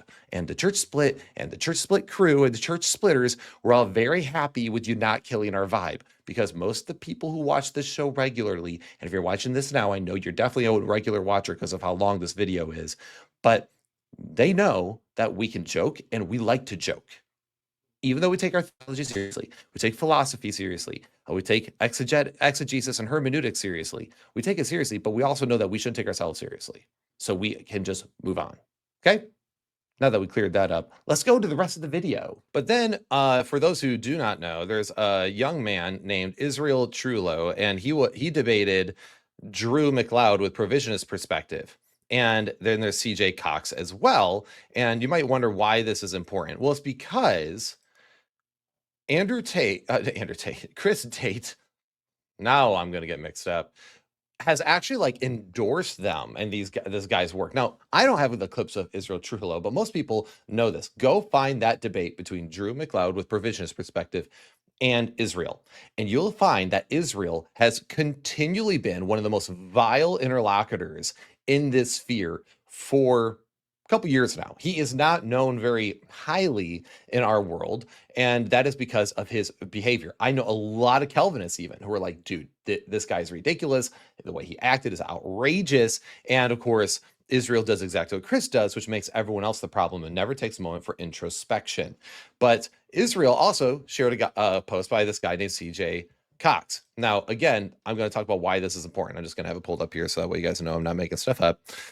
He goes, CJ says, so apparently there was a video made in response to my Let's Play 20 Questions video, link below, which I did with a couple Calvinist brothers. It was aired on Chris Fisher's channel. I will not be responding or even watching, as to say I have nothing but contempt for Fisher would be such an understatement that it almost borders on lying.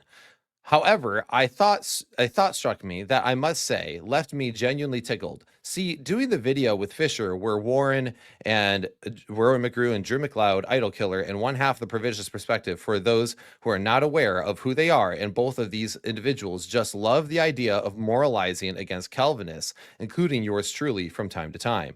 For example, yeah, again, this is pretty normal in this sphere. It's why I'm also told regularly, like, hey, I deny God's sovereignty and stuff like that. Like, I don't, but that's the polemic they use against us, whatever. Anyway, so for example, Warren just loves to wax annoying about discussing Augustine and has gotten on me about my association with Israel Trullo somehow brings me down. Deeply ironic considering the very thing I'm ranting about. Drew likewise will go on and on and on some more about how online Calvinists are just a bunch of big, mean, stupid heads, and has a particular beef with me because I cussed out his podcast partner, ironically, over the very issue I am ranting about, which, by the way, cussing people out because you're mad at them, yeah, that's, again, showing childish behavior. That's showing like a weak character because you're cursing people. Now, by the way, don't misunderstand me. I am perfectly fine with, like, I do not care about profanity as a whole. Like, I don't think it's no words. I think it's all how words are used. But cussing somebody out would go under the idea of cursing them as a person, because you can curse somebody without cuss words. You get the idea. If you're angrily yelling at people. Anyway, he's like, which I did do, and I'm not the slightest bit sorry for. Oh, so you're not sorry for it. You're like, not like I may have overreacted. Then he goes, and yet, despite all of the bloviating from these sanctimonious sepulchres in white, here they are doing a stream with one of the most vile and cretinous pieces of actual pig bleep that I have ever had the misfortune of coming across in the godforsaken desert we call the internet. Suffice it to say, gentlemen, you hypocritical cries fall on deaf ears. Then he links the video. And here's what's funny. So Israel shared it, right, and commented. And then when you get here with CJ Cox and all that, what do we see on screen here, people? We see Chris Date heart all of this. So it's okay for Chris Date's side to be this way, but Chris Date would, demands everyone else apologize if they do the same thing. Now, it's just, you see the silliness here? Chris Date greatly supports us. In fact, they've even done little streams together recently. They did response videos, and Trinity Radio and them have been going back and forth. And that, by the way, that's no short of drama, which we're about ready to talk about a little bit here in a minute. So then we move on, and we see that after this whole thing, Israel says, love you too, brother, and I respected your wishes to keep it civil just because you and Colton asked me to. Hope you like our response, and rest easy that whenever these characters mess with you, we got your back and we'll get them refuted.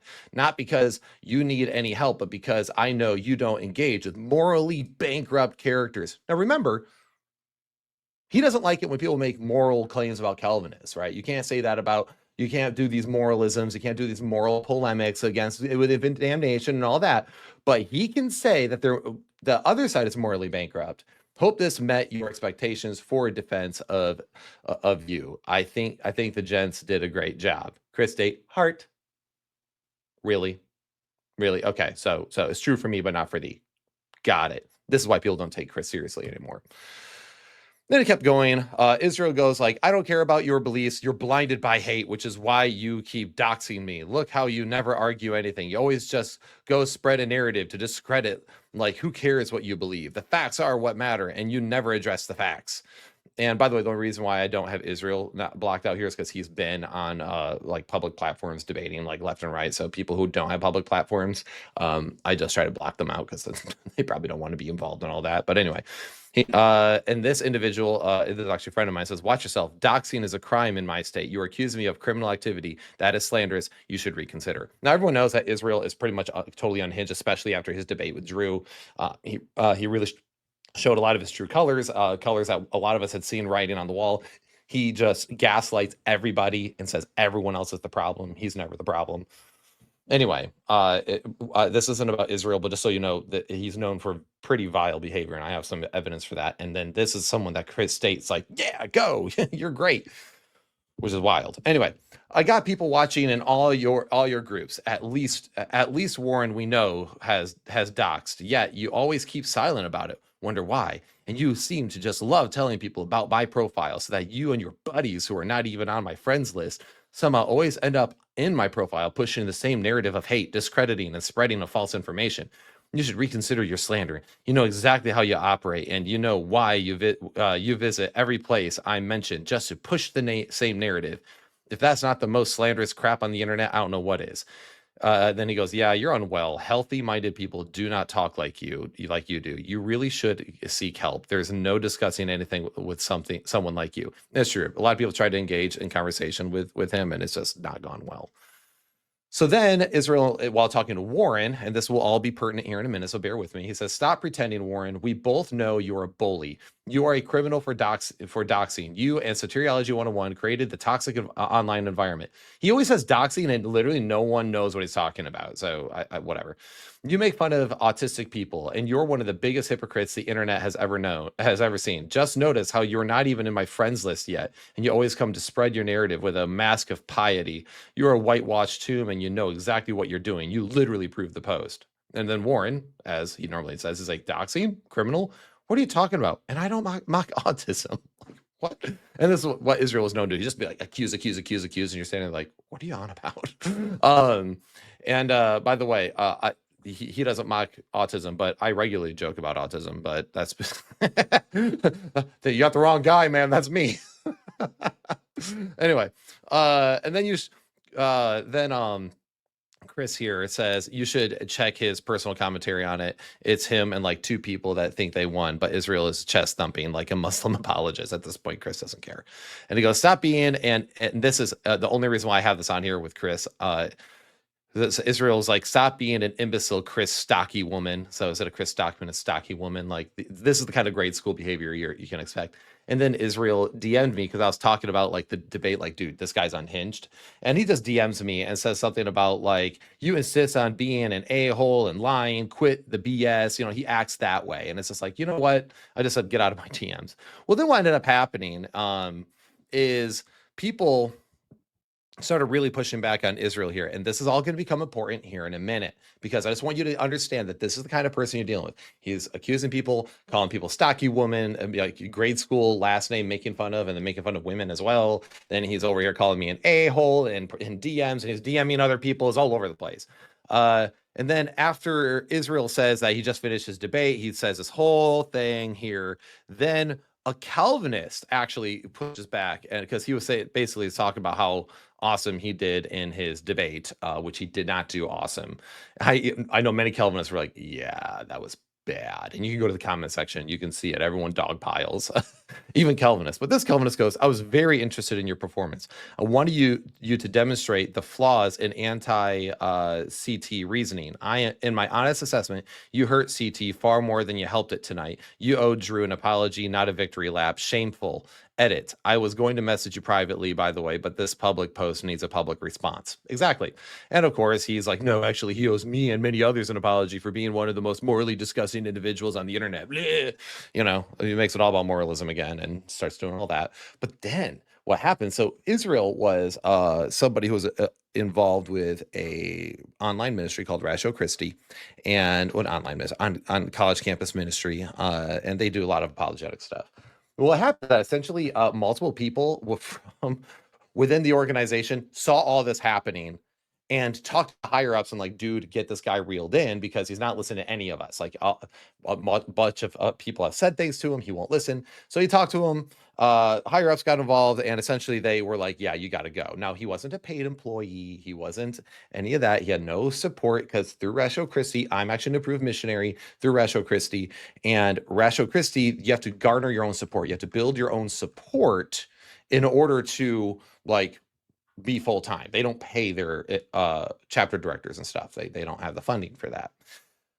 So what ended up happening is that, of course, Israel does what Israel did, which is argue and bicker with them instead of taking it on the chin. Like, okay, maybe I have overreacted. Maybe I've been a little too intense, which is, by the way, pretty normal, especially when you're young, or especially when someone's attacking your position, or if you actually did behave poorly or perform poorly. Like, I can see why someone would be defensive there. That's why everyone's just like, bro, chill. Like, you're here, you need to bring it here. And no one listened, and they're just like kind of done with this because it's kind of chest thumping he's been known to do. Well, then Chris, once Ratio Christi is like, all right, you're done. We don't want to be associated with this. You're done. You're not going to argue with us. You're not going to fight us. And you're clearly not listening to anything that we have to say about your behavior. Chris State goes, I just learned that a high-profile, respected, and respectable Christian apologetics ministry fired a Calvinist from a Calvinist friend of mine because provisionists and open theists called them and complained about language he used to disparage them after a recent debate. My friend told me some of the behavior they complained about, and it was uncalled for, full stop. However, is this really where non-Calvinists want to go with this debate? You really want to ratchet up discord and enmity? Good Lord, that community is toxic. He wasn't fired. He was just he was relieved of his position. He wasn't paid. But of course, Israel had to play victim on this. He's, I was fired. You know, they fired me. They don't care about my family, like as if his bills were dependent on it, and they weren't. And Chris, of course, later on deletes this because he's also known to do this. He'll subtweet about something, complain about something, then delete it later because he's reactionary and he doesn't get all the facts before he just starts spitting things out. And that's really not helpful and not good for good discourse, but whatever. And no, it's not because a bunch of provincialists and open theists called them and complained about the language he used to disparage them. It's the whole general behavior. And yes, people were tired of being harassed in their DMs and all over in every single group and seeing how he was acting toward people, and then having that association with the ministry that people have worked very hard to build a solid reputation for. That is perfectly fine. Just like when a pastor acts a certain way at a church, if I'm wandering around, just bickering like that and cussing people out and behaving in that manner, that's how you get church hurt stories. That's how you get horrific stories, and right here. So anyway, oh yeah, and there's more hypocrisy here with this Israel situation because Chris Date doesn't like it when people apparently go to the higher ups within Israel's organization and talk to them about his behavior. And it's not okay. Apparently those higher ups knowing about this and then confronting Israel about his behavior. But Chris Date gets to call all the people who are higher up at Trinity and complain about all the other staff. Like he complained about Leighton Flowers, Dr. Stratton, Dr. Pritchett. He could complain about all of them to the higher ups there, talk to their bosses, and who knows, maybe cost them their jobs. But it's not okay when other people do it with Israel. Now, the difference is that the people at Trinity are actually able to have unity and diversity, and Israel has shown himself continually to be a divisive character and unwilling to take any form of correction at all. And with that said, that is the main issue here. But that seems to be lost on Chris Date, and he would rather side and continually be chummy with Israel, CJ Cox, and all the other people in that group. Then they did a video, like the group of Calvinists, including Israel and Chris, did a video. And so Leighton Flowers and Jonathan Pritchett, they did some responses, and basically Chris Date says something about spiritual health. I don't have the clip pulled up here just for the sake of time. To heck with it. I decided to go ahead and show the clip from Jonathan Pritchett because I actually think it is worthy to understand how this all went down. Free will. But I do think that those who refuse that offer are less wise, less intelligent, less humble, less spiritually sensitive in some way, one of those kinds of things, than those who accept the offer. And if that is so on the basis of their libertarian free choices, rather than on having been predetermined by God to have those qualities, then I do think that those who accept his offer can, in some sense, and to some extent, boast about what was true of them that wasn't true of those who reject the offer. And that. Now, okay, so he talks about people not being spiritually sensitive enough. Well, Jonathan Pritchett actually talks about this right here. And then remember, this makes Jonathan Pritchett the bad guy, and we're going to see that fall out here in a minute. Or more spiritually sensitive, which is a phrase that I don't know what it means. He probably doesn't know what it means either. And I know this because he doesn't like phrases like that per our other conversations. And he knows that I know that he doesn't know what that stuff means either. So I don't know why he threw that in there because it doesn't mean anything. It's just a gibberish phrase that evangelicals throw out there as if it sounds like Oprah is what it sounds like. But so that's just Pritchett being Pritchett, as we all know. But no, this is exactly the thing. You're going to see that coming up in the comments to follow this clip right now where I'm speaking. But yeah, this right here, he just says, I don't know what it means. We've talked about it before. And notice how it was like, obviously like brotherly jabs. Like, I don't know bro, what are you talking about? It's like, that's like the same tone of when I look at JP and I go, bro, what are you talking about? No, shut up. Like, the same thing. Like you've said this before. Stop it. And I've totally said that sort of thing to him. And he'll make like a smirk, like, yeah, you're right. I've totally done that. And he's done that to me. And then of course I just gaslight him because I can't let him ever think that he's right.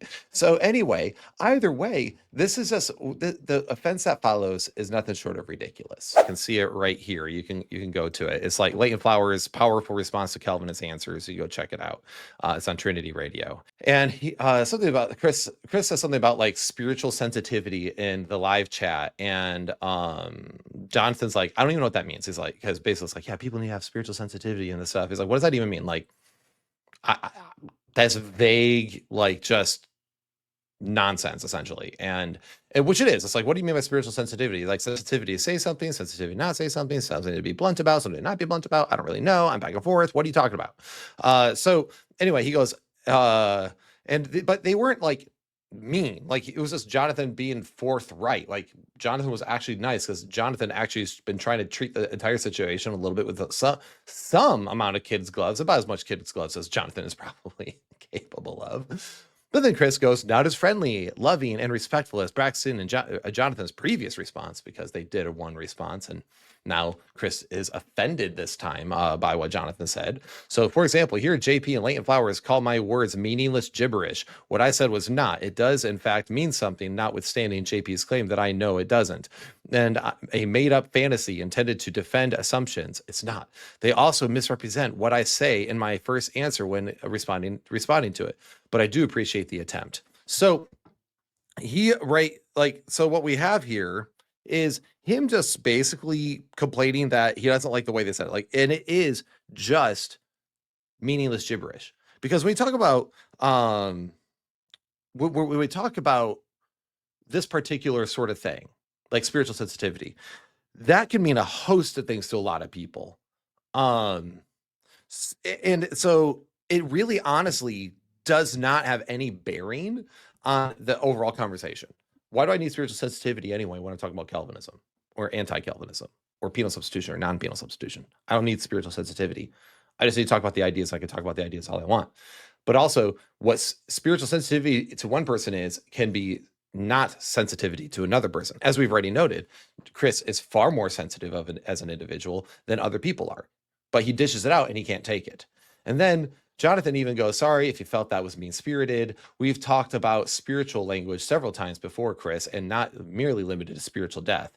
You seemed no more a fan of its use as an adjective or adverb than I am. So unless that has changed for you, which I wouldn't know, I didn't mean to offend. I just figured you tossed that in for no reason because it is language others use, even if they also have no idea what it means. So out of curiosity, since you mentioned it before, what does more spiritually sensitive mean then? I haven't the slightest idea. So he's like, we talked about this before and you basically agreed with me. So has something changed? And then what do you mean by that? Like, I wasn't trying to be mean, but what the heck?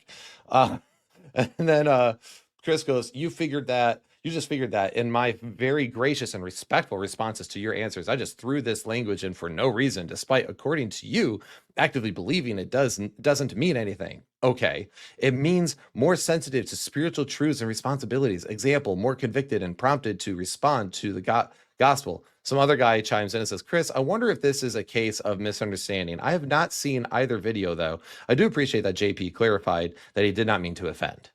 And then he goes, of course, he didn't mean to offend. I get that. After all, seldom do people intend offense when offense happens. After all, seldom do people intend offense when offense happens. So if people don't intend offense, then why are you taking offense? This is why you should be unoffendable. It should be very difficult to offend you. Because honestly, if people, and that's something I learned a long time ago, that if somebody is likely not trying to be offensive, then I shouldn't take offense. Because offense is oftentimes in the eye of the beholder. What is offensive to one person isn't offensive to another.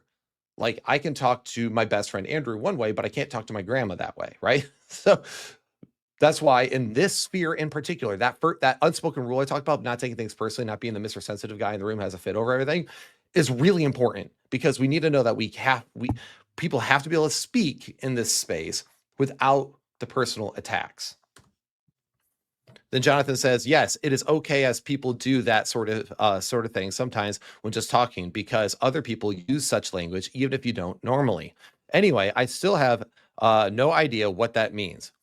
What are spiritual truths and spiritual responsibilities, and how do they differ other kinds of truths and responsibilities? Example, more spiritually convicted and more spiritually prompted to respond to the gospel. Do you mean more religious, more ethereal, more incorporeal, more esoteric, or something along those lines? I really don't know what you are saying. I'm still unconvinced you know what you are saying. If you meant of the Spirit, like Paul does, as Fee demonstrated long ago when Paul says things spiritually discerned or whatever, you would have, one, said so plainly above, if not in the video, or two, capitalized spiritual above if you meant that. So that out is off the table. So what do you mean? Or would you like to concede the point? It doesn't really mean anything, at least not mean anything clear. And agree with me like you used to. This was such a good point. And by the way, this is my favorite part. Jonathan always acts like he's like, oh, I'm some dumb redneck from Arkansas, but he's actually really smart. And he's also like, so here's the options available that I can see. What am I missing? Or do you just want to agree with me?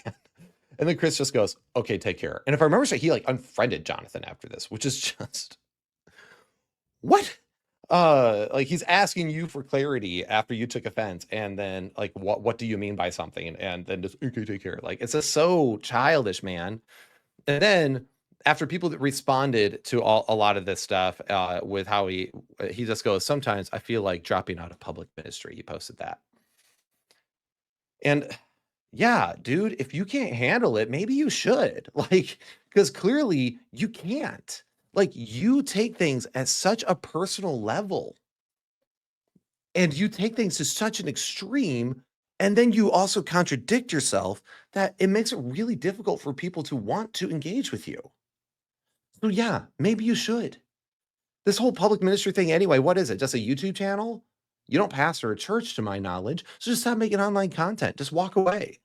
Or take some of these principles and go, okay, yeah, maybe I've been way too sensitive, and I need to discipline my heart and my mind in that area so that iron sharpens iron, and that I am able to be somebody who can withstand criticisms of my positions and not make things about moralizing, or at least don't get mad when people, you need to pick a lane here. Either get mad when people moralize their positions, and then don't ever moralize yourself or approve of people who are moralizing things, or be okay with moralizing things, which I actually am okay with. I'm a fan of moralizing because I think morals are important. So let's moralize. That's fine. Just to see who's moralizing is better. Okay. So anyway, either way, but just pick a lane there though. Like I know like certain people, like a good friend of mine, David Pullman, he doesn't like the moral argument. So I'm sure he doesn't like moralizing at all. But whatever, like pick a lane. All right. That's all I'm saying.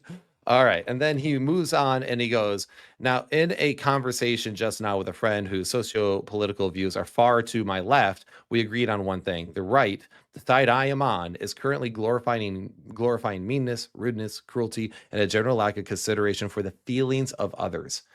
But again, he has not cared about the feelings of others who have been his interlocutors. So it's like, so aren't you just doing the same thing? Like when he said that I am guilty of Andrew Tate stuff, did he think for a minute of my feelings on that? You know, someone who's been sexually abused, somebody who has, worked with young women and young men who have been through some seriously sexually demoralizing acts. So, and I have coached a lot of stuff and worked through a lot of trauma with people, and compare me to some pimp billionaire guy, or is he a millionaire? Either way, some pimp millionaire guy who treats women like dirt, who speaks at them as if their only use is for reproduction and sexual gratification.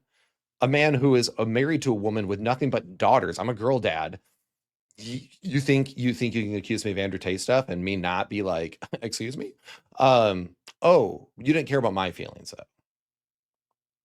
And you're mad that the right is glorifying these things. Well, sir, perhaps you should think more carefully on what you approve of, who you associate with, and how you respond and react.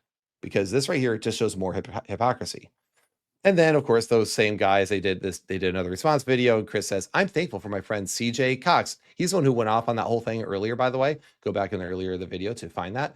Colton Carlson for at around an hour and 50 minutes into this, speaking up in my defense. Love you guys. Just to add to what you both said, I apologize in the chat of the video you guys are responding to, and then they are accidentally briefly put up my comment predicting that no apology would be coming in the other direction, a prediction which came true. Also, you guys didn't cover the additional, more egregious example of them slandering me publicly, but that's okay. You might not have seen my comment in the chat identifying said slander. If anyone is inclined to believe the account of a relationship ending that was given in the video the friends are responding to, reach out to me privately and I'll be happy to correct the slander. And he accuses slander. That's a big accusation. That you're accusing him of sin. No one's slandering you, Chris. We're all just going, what the heck? And we don't know how you're going to respond all the time. You're all over the place. And one of the things that came up is that in a response with Tim Stratton, Chris said, this is the stupidest argument I've ever heard, or this is a really stupid argument. And then they were like, oh, so you can basically say it's stupid, but you always expect people to treat you kindly. And then it's like, oh, I'm sorry. Then he apologizes afterwards. But out of the heart does the mouth speak, dude. We know that. You still think it's stupid. And you know what? That's okay. You can think an argument's stupid and still love your buddy. I look at my friends all the time. And like, that's stupid. In fact, Jonathan and Braxton and literally me and half my friends would go, nah, man, that's dumb. Let me tell you why. Like, you can do that. That's what friends do. That's what friends are about. It's okay. So anyway, question for Chris. How can he claim timelessness for God inhabiting eternity when the same phrase is used of man in Psalms 37:29? Was he even aware of this? Yeah, I would encourage Chris Fisher to learn some Hebrew because it's not in fact used. Ha ha ha! Ha ha ha ha ha! Why do I laugh? You see, of the hundreds of languages that I speak fluent, this is not one of them. Bad luck. Okay, for some reason I'm having a hard time finding it in Isaiah 57:15, but in Psalm 37:29 it's not inhabits eternity at all. That much I can tell you. Oh no. Oh no. Oh no, no, no, no, no. Oh no.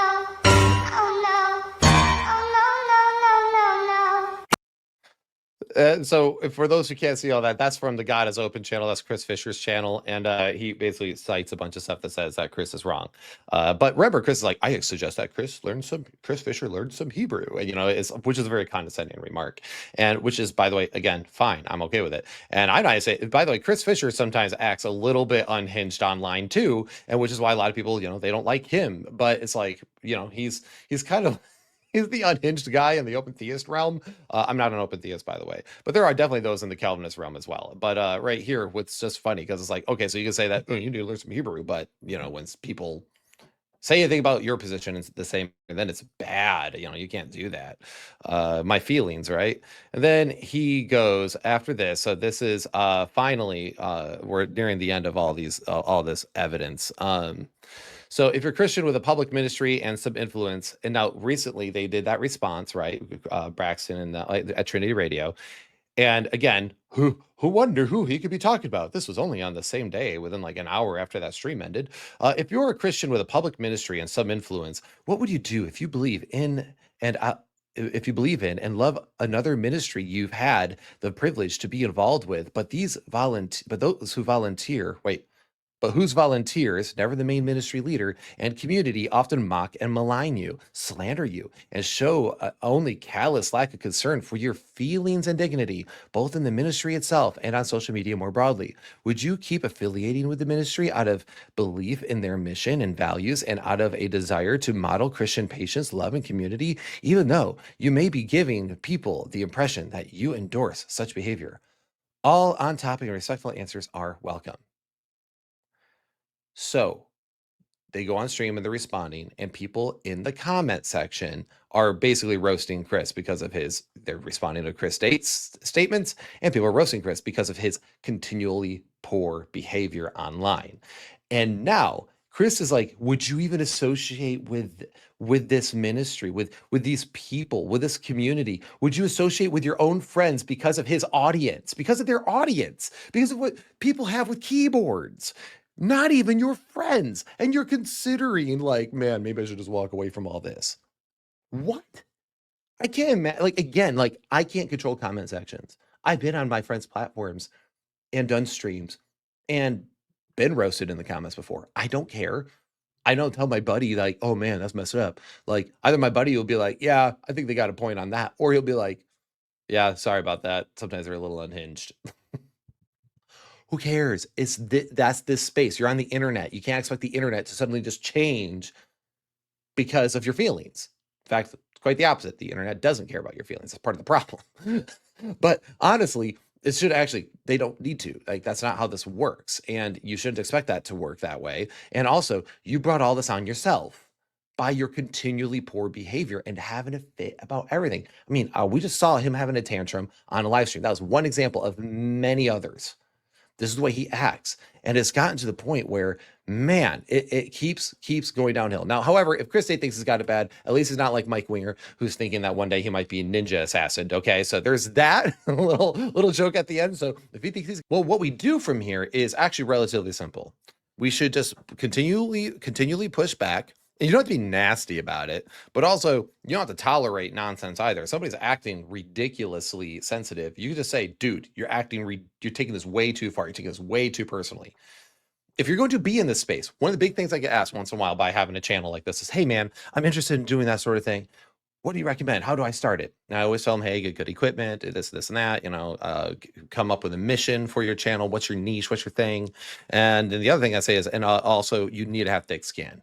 And you need to not take everything personally, because if you struggle with that, and it's okay if you do, like not everyone can do this well, and like be able to deal with it emotionally and mentally. Not everyone can, and that's okay. No one's saying you have to be that guy, but if you're going to be in this sphere, you have to engage in this sphere the way the sphere has to be engaged, because the nature of the sphere means that I have to be willing to risk offense. I have to be willing to risk offense for myself and for others. So if you're going to get involved in this sphere, I always tell people, have thick skin, don't feel like you have to respond, defend yourself all the time, learn how to turn it all off and just walk away from it. And then also learn to push back, and then also learn to be friends with people that push back against you, and realize that they can be some of your best friends because they sharpen you a lot, like a lot.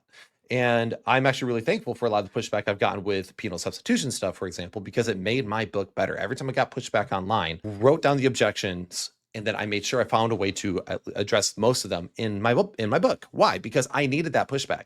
And some of them were good friends of mine, and that's okay. But this right here is why we're rethinking Chris Day, why we're rethinking Hell.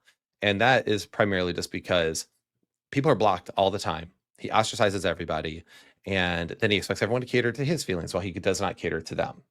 He can say whatever he wants regarding people he disagrees with, but as soon as somebody does it, then he says that nobody cares about his feelings and his sensitivities. Bottom line is you set the tone. If you are kind and sweet and all that stuff, everyone will be kind and sweet back. If you're always the most measured person ever, people will be that way back, typically. You might get an outlier here and there, but we set the tone. Like, I tend to be very forthright and snappy on the channel. That means I get a lot of those sorts of responses back, and I'm okay with that. I set the tone. There's also why, like, I thought about doing a response to Lee Strobel when he explained the gospel on a large channel, and the guy was definitely confused because he explained it through penal substitution, and he was confused. Well, I was going to do a response there, but the reason why I didn't was because of time. But one of the things I was going to do is be very kind, because Lee Strobel is one of the kindest people ever. One of the most winsome people. And, even when I did a refutation of Wes Huff, I really love Wes Huff. I love him, and I think he's great, and I want to keep it that way. So currently I'm like, and he's a Calvinist, but I respect the work that he's doing. And so, yeah, I was kind when I did my refutation of him. Paul Vendrady didn't care, but I wanted to keep it that way. But anyway, this is all part of it. We set the tone. And if you act that way, then you have to be willing that you accept it back, which is why I teach my students all the time. Especially if you're going to dish it out, you got to learn to take it. So, oh, hello. Thank you for watching this entire video. Please enjoy the smashing tune here at the end. But first, I just wanted to make sure you understood that, remember, if this video upset you in any way, shape, or form, or if you think I'm the bad guy or you're mad at anyone, just remember, God determined and decreed all things that come to pass. As an author authors a book, so did he author me to make this video, and therefore don't get mad at me, because who are you, oh man, to answer back to God? And this just simply is the outcome of his decree. Enjoy the sea shanty. There once was a live stream with 3 men, Leighton, Jordan, and Warren, to oppose that infants God does hate, and thus began Ballgate. Soon may the Calvinists cry and pray to God and ask him why. By divine decree it's so, now take your leave and go. Warren then said, oh look right there, there goes a pagan worship bear to bawl their God in offering, oh no, it's their offspring.